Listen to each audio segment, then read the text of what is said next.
નમસ્કાર, સ્વાગત છે આપનું સફર વિથ જોશીસના નવા વ્લોગમાં. આજનો આપણો વ્લોગ અમારી જે જગન્નાથપુરીની આખી ટ્રીપ હતી એના આખા એક્સપિરિયન્સ વિશે, એમાં કેટલો ખર્ચ થયો એના વિશે અને ટૂંકમાં એ ટ્રીપની બધી જ માહિતી માટેનો આ એક વિડીયો છે. એટલે તમે અમારી આખી ટ્રીપ જોઈ હશે તો એ જે આખી ટ્રીપના 10 વિડીયો છે એની સમરી આપણે આ એક વ્લોગમાં જોશું. આજે અમારી 4670 કિલોમીટરની ટ્રીપ હતી એના રૂટ વિશે વાત કરીએ તો અહીંયાથી પેલા સોમનાથથી અમે ગયા હતા ઓમકારેશ્વર. તો ઓમકારેશ્વર જવા માટે અહીંયાથી અમે ભાવનગર ગયા હતા. ભાવનગરથી પછી વડોદરા થઈ અને પહોંચ્યા હતા આપણે ધાર, અને ધારથી પછી ઓમકારેશ્વર. તો એ રીતે ઓમકારેશ્વરનો રૂટ હતો. ત્યાંથી પછી ઓમકારેશ્વરથી આપણે ગયા હતા ઉજ્જૈન, અને ઉજ્જૈનથી પછી જગન્નાથપુરી જવા માટે અમે જે રૂટ લીધો હતો એ ઉજ્જૈનથી આપણે કન્નોડ, બેતુલ થઈ અને પહોંચ્યા હતા નાગપુર. નાગપુરથી પછી રાયપુર, સંબલપુર, ભુવનેશ્વર, કટક થઈ અને છેલ્લે પહોંચ્યા હતા આપણે ઓડિશાના જગન્નાથપુરીમાં. તો આ રીતે અમે આખો રૂટ લીધો હતો. હવે જો આપણે ગુજરાતમાંથી જગન્નાથપુરી જવું હોય ને તો અમે જે રૂટ લીધો હતો એ પણ લઈ શકાય. અમે ઓમકારેશ્વર અને ઉજ્જૈન સાથે ઇન્ક્લુડ કર્યું હતું. અને તમારે જો ડાયરેક્ટ જગન્નાથપુરી જવું હોય તો અમે જે રૂટ લીધો હતો એ જ પ્રમાણે ઇન્દોરથી આપણે સીધા જગન્નાથપુરી જઈ શકીએ. અને એ સિવાય જો ઇન્દોર ન જવું હોય તો બીજો ઓપ્શન છે, આપણે સુરત, નાસિક થઈ અને નાગપુર પહોંચી શકીએ. તો એ બંને રીતે આપણે ગુજરાતમાંથી આપણે જગન્નાથપુરી જઈ શકીએ. એટલે જો જગન્નાથપુરી આપણે જવું હોય તો આપણી પાસે બે ઓપ્શન છે. એક વડોદરાથી આપણે ઇન્દોર તરફ થઈને જઈ શકીએ અને બીજું સુરતથી નાસિક ઉપરથી. પણ ઇન શોર્ટ આપણે નાગપુર પહોંચવું પડે કોઈ પણ રીતે. આપણે ગુજરાતમાંથી કોઈ પણ રૂટ લઈએ અને પહોંચવાનું હોય છે આપણે નાગપુર, અને નાગપુરથી પછી કોમન રૂટ જ છે અને એ જ રૂટ ઉપર આપણે જગન્નાથપુરી જઈ શકીએ. તમે અમારા વિડીયોમાં જોયું હશે અમે આ ટ્રીપ આખી કરી હતી કારમાં, રોડ ટ્રીપ. તો રોડ ટ્રીપ માટે આપણે સૌથી પહેલા જોવું પડે છે હાઈવે. તો હાઈવેની કન્ડિશનની વાત કરું ને તો થ્રુ આઉટ આખી ટ્રીપમાં હાઈવે મસ્ત રહ્યો હતો. ખાલી એક જ જગ્યાએ કન્નોડથી ઇન્દોરની વચ્ચે લગભગ 100 કિલોમીટરનો જે સ્ટ્રેચ છે એમાં એ લગભગ 60 કિલોમીટર જેટલો ખરાબ રસ્તો આવે છે. એ સિવાય બાકીનો અમારી 4600 અને 70 કિલોમીટરમાં 4600 કિલોમીટર તો એકદમ મસ્ત હાઈવે મળ્યો છે. હવે ટોલ ચાર્જની વાત કરીએ તો આ આખી ટ્રીપ થ્રુ આઉટ આપણો જે એન્યુઅલ ફાસ્ટેગ છે તેમાંથી જ થઈ છે. આ આખી ટ્રીપમાં એક પણ ટોલ પ્લાઝા એવું નહોતું કે જેમાં આપણે આપણું જે રેગ્યુલર બેલેન્સ હોય એમાંથી કપાવવું પડે. એટલે આખી ટ્રીપ આપણી જે એન્યુઅલ ફાસ્ટેગ આવે છે 3000નો, જે રાજમાર્ગ યાત્રા એપ ઉપરથી આપણે કરી શકીએ છીએ, એમાંથી જ થયો હતો. અને એમાંથી લગભગ અમારે 40 થી 45 જેટલી ટ્રીપ આમાં કપાણી હતી. એટલે એટલા ટોલ પ્લાઝા આવ્યા હતા આખી ટ્રીપમાં. અમે જે આખી ટ્રીપ કરેલી છે એ ફ્રોન્ક્સ સીએનજી કારમાં કરેલી છે. એટલે સીએનજીની સિચ્યુએશન જોઈએ આપણે તો સીએનજી ઓલમોસ્ટ બધી જગ્યાએ મળી રહ્યો હતો. અમે આ જે 4600-4700 કિલોમીટરની ટ્રીપ કરી એમાંથી જોવો ને તો 600 થી 700 કિલોમીટર ગાડી પેટ્રોલમાં ચાલી હશે, બાકી 4000 ગાડી સીએનજીમાં ચાલી હતી. અને અમે જે સમયગાળામાં મુસાફરી કરી ને એ સમયગાળો એવો હતો કે આપણા આખા દેશમાં ત્યારે પેટ્રોલ ડીઝલની અછત હતી. બધી જગ્યાએ પેટ્રોલ ડીઝલમાં લાઈનો લાગી હતી, પંપો બંધ હતા, એવી સિચ્યુએશન હતી. પણ સીએનજીમાં થોડું એની કરતા સારું રહ્યું હતું, બહુ બધો વાંધો નહોતો આવ્યો. ખાસ કરીને છે ને અહીંયા આપણે જ્યારે નીકળીએ છીએ ઇન્દોર, ઉજ્જૈનથી આગળ બેતુલ આસપાસ, તો એ જે વચ્ચેના 200-300 કિલોમીટર છે ને એમાં એક કે બે જ સીએનજી પંપ આવે છે. અને ત્યાં જો મળી જાય તો મળી જાય, નહીતર એ એટલા સ્ટ્રેચમાં ક્યાંય સીએનજી નથી. બાકી તો ઓલમોસ્ટ બધી જગ્યાએ અમુક અંતરે સીએનજી આપણને મળતા રહે છે. સીએનજી પંપ શોધવા માટે હું જે એપ વાપરું છું એ છે નવગતિ. આની પહેલાં મેં વિડીયોમાં વાત કરેલી છે. એ એપમાં આપણે આપણું જે ડેસ્ટિનેશન હોય છે અને આપણું લોકેશન એન્ટર કરીએ એટલે જેવી રીતે કેમ આપણે મેપમાં જોઈએ એવી જ રીતે આખી ડિટેલ આવી જાય છે કે ક્યાં સીએનજીના પંપ છે.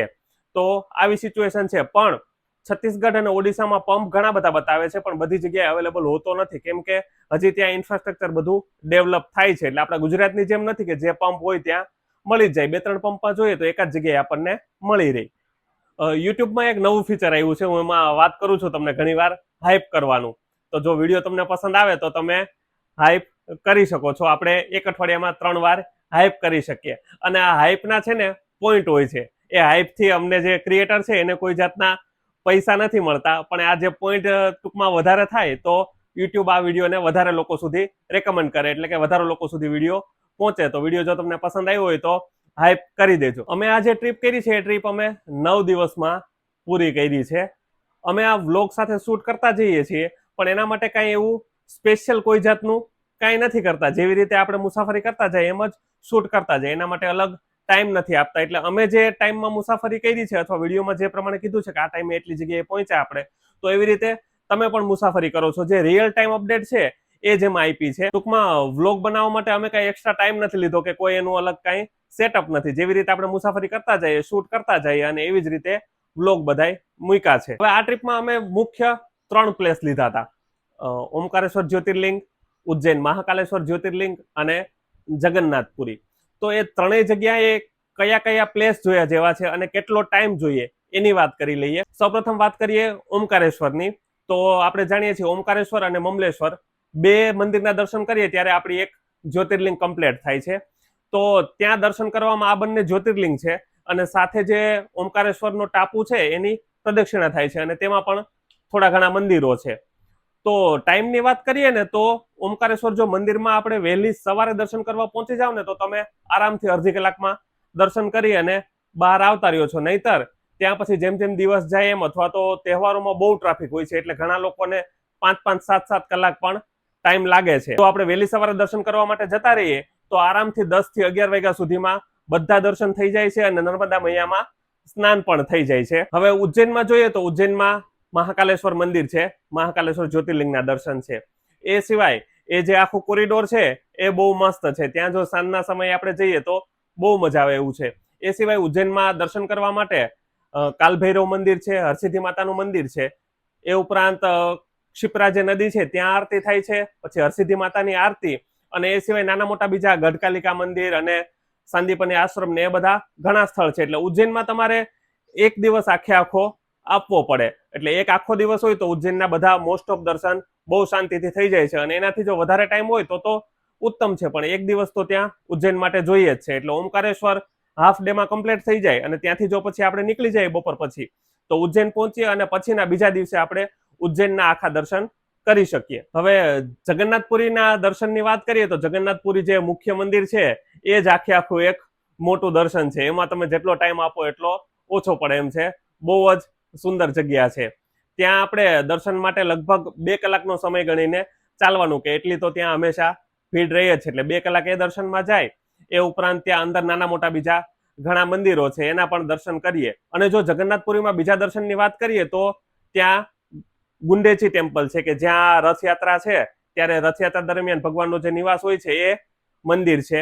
એ ઉપરાંત ત્યાં જગન્નાથ મંદિરમાં જે સાંજે ધ્વજ પરિવર્તન થાય છે એ જોવો એક લાહવો છે. તો સાંજે લગભગ 5 થી 5:30 આસપાસ આપણે ત્યાં પહોંચી જઈએ ને તો એ જોવા મળે અને ખૂબ આમ એકદમ અદ્ભુત દ્રશ્ય છે. અને જગન્નાથપુરીનો બીચ છે અને ત્યાં સાંજનું માર્કેટ છે એ પણ બહુ સરસ છે. એટલે જગન્નાથપુરી માટે તમારે 1 થી 2 દિવસનો ટાઈમ ઇનફ થઈ જાય. જો ઓછો ટાઈમ હોય તો 1 દિવસમાં પણ આ બધું થઈ જાય છે. એ સિવાય જગન્નાથપુરીની આસપાસના બીજા દર્શનની વાત કરીએ તો ત્યાં સખી ગોપાલ મંદિર છે, 30-35 કિલોમીટર થાય છે. તો આપણે ચિલ્કા સરોવર ડોલ્ફિન જોવા માટે જઈ શકીએ. અને જે ઓડિશાનો ગોલ્ડન ટ્રાયેંગલ કહેવાય, કોણાર્ક સૂર્ય મંદિર અને ભુવનેશ્વરનું લિંગરાજ મંદિર, એ જો આપણે કરવું હોય તો એના માટેનો 1 દિવસ એક્સ્ટ્રા જોઈએ. હવે આપણે આવીએ વ્લોગના મેઇન પાર્ટ ઉપર, ખર્ચો, જેની બધા રાહ જોઈને બેઠા છે.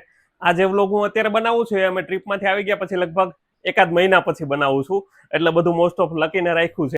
તો ખર્ચની વાત કરીએ તો સૌપ્રથમ ફ્યુઅલ એટલે કે પેટ્રોલ સીએનજી નો ખર્ચ કેટલો થયો તો આ ટ્રીપમાં અમારે પેટ્રોલનો ખર્ચ આવ્યો હતો 3000 અને સીએનજી નો ખર્ચ હતો 15000. એટલે 4000 કિલોમીટર સીએનજીમાં ગાડી આવેલી છે એટલે એનો ખર્ચ 15000 જેવો આવ્યો હતો. આપણે ગુજરાતમાં જો 4000 સીએનજીમાં ચલાવીએ ફ્રોન્ક્સ તો લગભગ 12 થી 13000 માં થઈ જાય. પણ મધ્યપ્રદેશમાં અને છત્તીસગઢમાં સીએનજીના ભાવ થોડા વધારે છે એટલે ત્યાં ભાવ લગભગ 100 રૂપિયા આસપાસ પહોંચી જાય છે. એટલે સીએનજી નો ખર્ચ હતો અમારો 15000. અને એ સિવાય લગભગ 600 કિલોમીટર આસપાસ ગાડી જે પેટ્રોલમાં ચાલી છે એનો ખર્ચ આપણે 3000 ગણીએ છીએ, કેમ કે મારુતિ ફ્રોન્ક્સ મારે લગભગ 18 થી 20 ની આસપાસ તો ગમે એ કન્ડિશનમાં એવરેજ આપે છે પેટ્રોલમાં.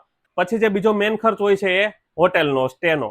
તો બધી જગ્યાએ જે અમે અલગ અલગ હોટલ રાખી હતી બધાના તમને ખર્ચની વાત કરી દઉં તો ઓમકારેશ્વરમાં જે અમે હોટલ રાખી હતી તેનો એક રૂમનો ચાર્જ હતો 1200 રૂપિયા. તમે અમારી ટ્રીપમાં જોયું હશે કે અમે ફૂલ ફેમિલી સાથે ગયા હતા, મમ્મી પપ્પા પણ સાથે હતા. તો અમે ત્યાં 2 રૂમ બુક કર્યા હતા તો ત્યાં ખર્ચ આવ્યો હતો 2400 રૂપિયા.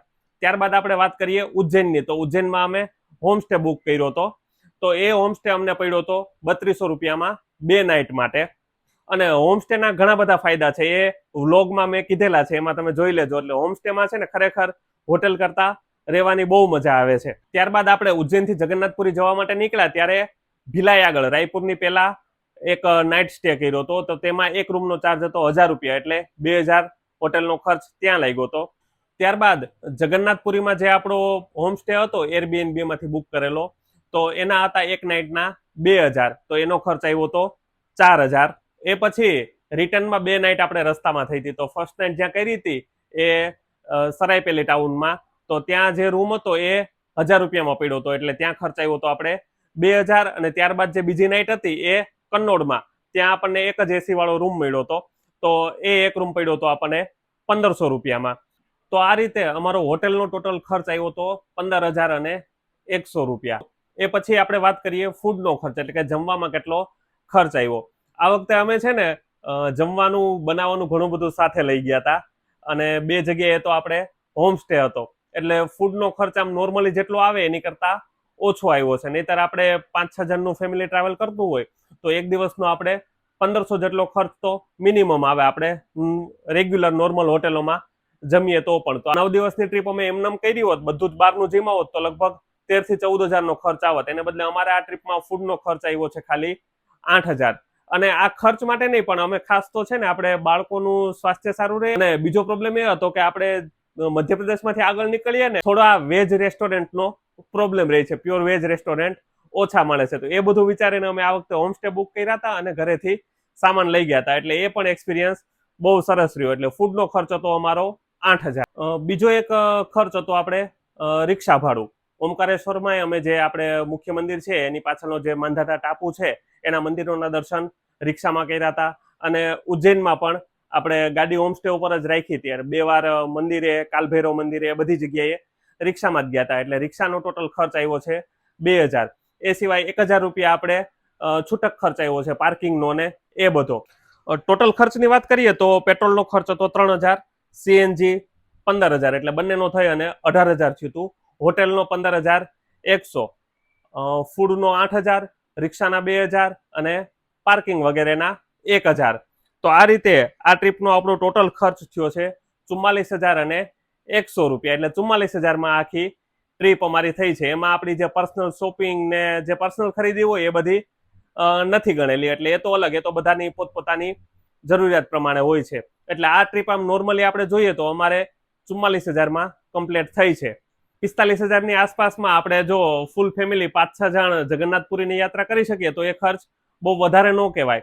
અને આપણે મોસ્ટ ઓફ લોકો બધા ટ્રેનમાં મુસાફરી કરતા હોય છે, તો મેં ખાલી એકવાર કમ્પેરિઝન માટે જોયું છે કે આ ટ્રીપ જો આપણે ટ્રેનમાં કરી હોય તો કઈ રીતે રહી. તો અમદાવાદથી આપણે જગન્નાથપુરીની ટિકિટ જોઈએ ને તો 3 ટાયર એસીમાં 2200 રૂપિયા આસપાસ ટિકિટ છે.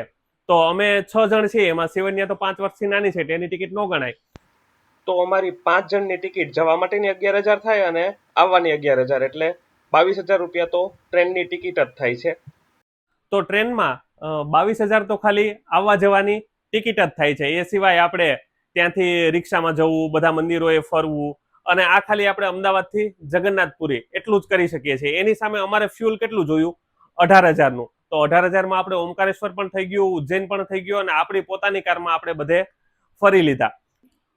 અને ટ્રેનમાં મુસાફરી કરવામાં મજા આવે, આમ એ એક એક્સપિરિયન્સ હોય.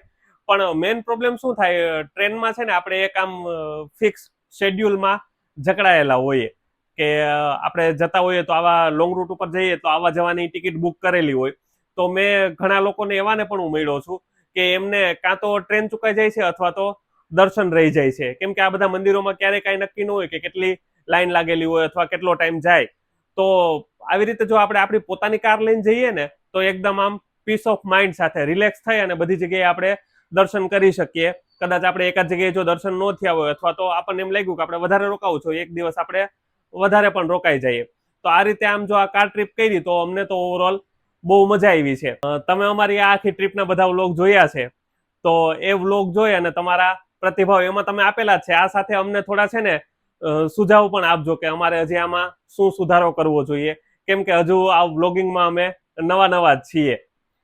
તો જે તમને લાગતું હોય કે ત્યાં ઇમ્પ્રુવ કરવું પડે એમ છે તો એ સજેશન આપજો. એ સિવાય આ ટ્રીપમાંથી તમને જો કંઈ પ્રશ્ન હોય તો અહીંયા કોમેન્ટમાં પણ પૂછી શકો છો, અને સાથે અહીંયા મારું ઇન્સ્ટાગ્રામ આઈડી પણ મેન્શન કરેલું છે, એમાં પણ પૂછી શકો છો.